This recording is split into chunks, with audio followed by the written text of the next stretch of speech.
95% SAT topshiruvchilar ushbu savolda aniq xatoga yo'l qo'yishadi. Men Jonif Abror, Qorako'l maktabida matematika fani o'qituvchisiman. Matematikaga oid qiziq videolarni o'tkazib yubormaslik uchun obuna bo'ling. Ushbu SAT savolimiz quyidagicha. X ning 10-si 5 ga teng va x ning 9-sini y ga bo'lganimizda 5555 chiqadi va bizdan bir taqsim x y ning qiymati so'ralyapti. Demak, x ning 10-si teng 5. Tenglikning ikkala tarafini ham x ga bo'lib yuboramiz. Shunda x ning 10-si bo'lingan x barobar 5 bo'lingan x. X ning 10-sini x ga bo'ladigan bo'lsak, bizda x ning 9-si hosil bo'ladi va bu 5 taqsim x ga teng bo'ladi. Ikkinchi tenglikdagi x ning 9-si o'rniga 5 taqsim x ni olib borib qo'yamiz. Demak, 5 taqsim x bo'lingan y barobar 5555.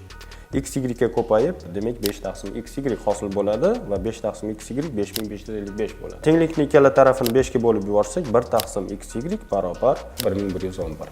SAT ga doir ko'proq videolarni joylab borishimizni xohlasangiz, izohlarda plyus qoldiring. Ushbu videoni esa SAT ga tayyorlanayotgan yaqin do'stingizga yuborib qo'ying.